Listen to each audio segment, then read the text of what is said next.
Om Namaste. En este vídeo quería hablaros un poco sobre las figuras de los profetas en el hinduismo y en el cristianismo, porque marcan una diferencia importante. En el cristianismo se considera a Cristo como el Hijo de Dios, como de alguna manera, entre comillas, el fundador, el creador del cristianismo.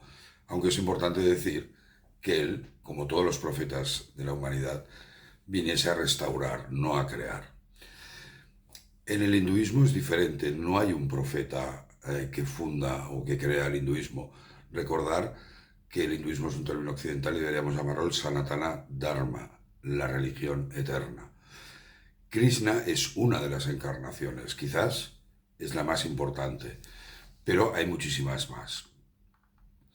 Y os leo una reflexión de Swami Vivekananda que creo que os ayudará a entender la importancia de Krishna en el hinduismo. Decía: mientras unos adoran a Jesús de Nazaret como el Hijo de Dios, como el único hombre encarnado, sin embargo, los hindús adoran a muchas encarnaciones de Dios. Perdón.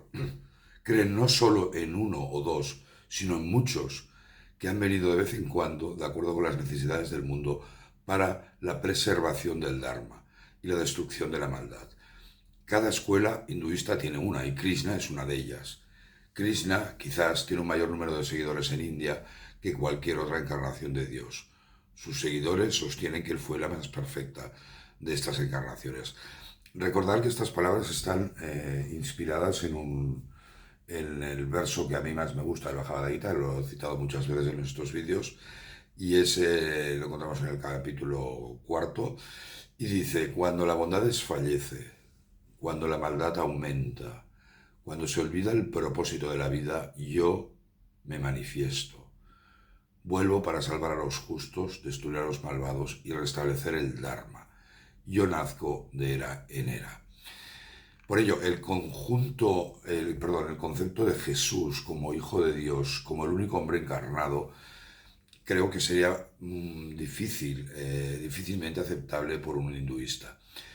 Para ellos Jesús es uno de los grandes santos de la humanidad, uno de los grandes profetas, pero no puede ser en ningún caso el Hijo de Dios en sentido estricto.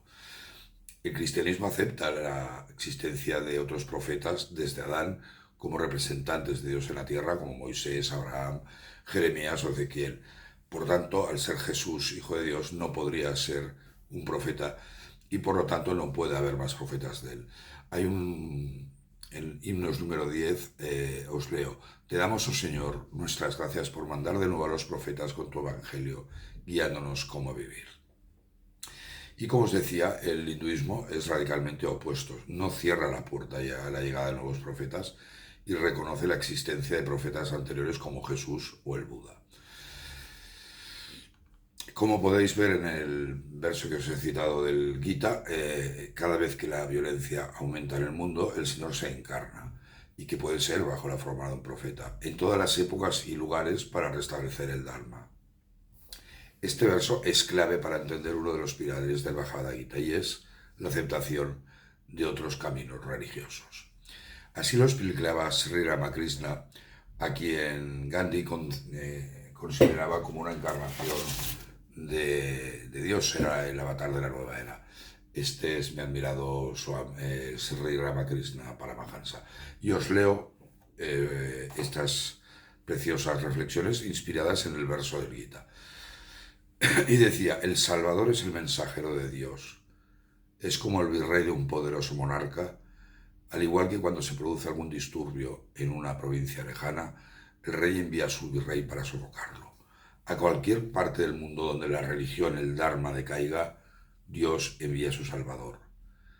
Es el mismo y único Salvador que, habiéndose sumergido en el océano de la vida, surge en un lugar y es conocido como Krishna, y volviéndose a sumergir aparece en otro lugar y es conocido como Cristo.